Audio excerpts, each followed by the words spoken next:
I'm Mike Gelfman, and I'm the founder of the Disruption Institute. And today I'm going to be talking with Mike Wilson, who's the CEO and co-founder of Niall. Niall's a luxury watch brand being built right here in Kansas City, which is worn by Paul Rudd, KU coach Bill Self, World Series champion coach Ned Yost of the Royals, as well as others. We're going to be talking with him about how all those things happened for him and his company over the past year. So it's really been cool to watch Michael grow this thing. It's doing awesome stuff. So I wanted to take some time to interview him about how they built Niall and how he's managed to get all of these amazing customers. We're going to be talking with him about what the streetcar means to him, what it means to Kansas City, and also our mobile app and what he thinks about that. This is episode 8 of Streetcar Stories. Niall is a manufacturing company that manufactures luxury timepieces. So we're a traditional watchmaker right here in Kansas City. Yeah, so Niall exists for a reason, and that's kind of what really separates us apart from a lot of other companies. We started out with an idea and a reason to why we exist. We're here to honor those that are all in. And with that, we're trying to build one of the next great luxury American brands. And to do that, it's a totally different mindset, because you're not looking at what's my 5-year and flip plan. You're looking at what can I build over a lifetime. The feeling of having high-profile customers and celebrities and the type of dream customers we have always wanted wearing our timepieces is absolutely amazing. So our first customer is Marc Andreessen, the inventor of the modern web browser. You go put this energy out in the world and you don't know what's going to come back. And sometimes it's not what you expect, in a good and a bad way. I never expected for someone as high profile as Marc Andreessen to be our first customer.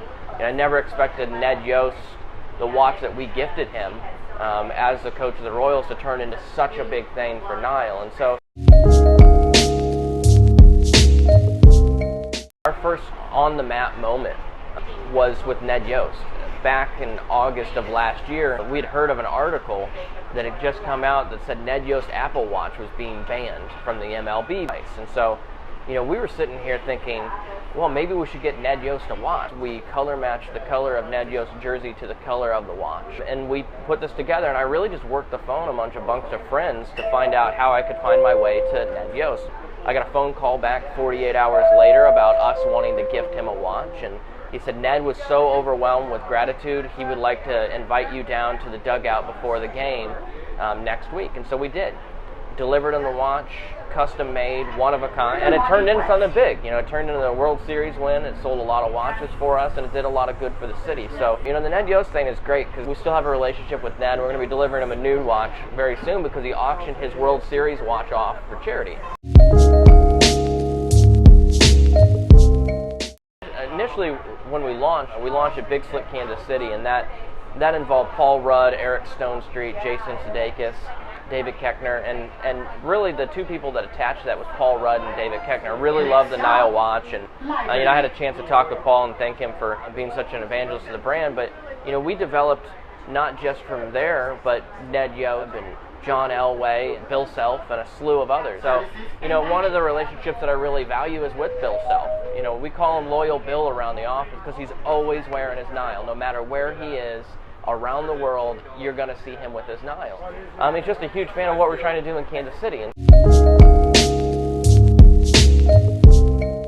But the streetcar is changing the landscape of Kansas City. And if you look at the amount of construction going on down here, the amount of people that are moving their businesses closer to the streetcar line, you can now see the effect of what's happening. And beyond that, why it's becoming important is it's created a bigger conversation. It's a lot like where Google Fiber started. What it did is it sparked a whole conversation and a whole set of people to pay attention and go, we need to use this opportunity to go do more. And I think that's what separates Kansas City from everybody is we're not just installing a streetcar, we're installing more. The smart city, future driverless cars, the businesses around that. And that's what I view as the absolute most important part of this is it was the absolute catalyst to a whole new generation of business and a whole new generation to what downtown Kansas City is going to be like.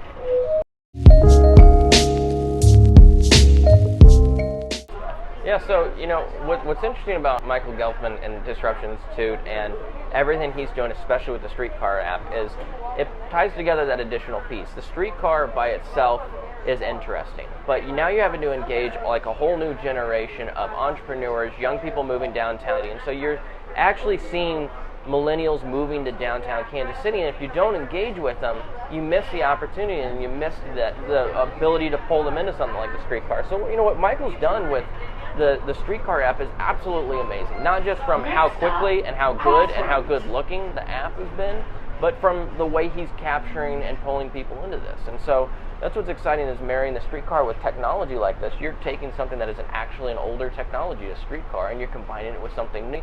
And it creates like this perfect storm of what the city should be, of what the start of it should be moving forward. And that's the most energizing part.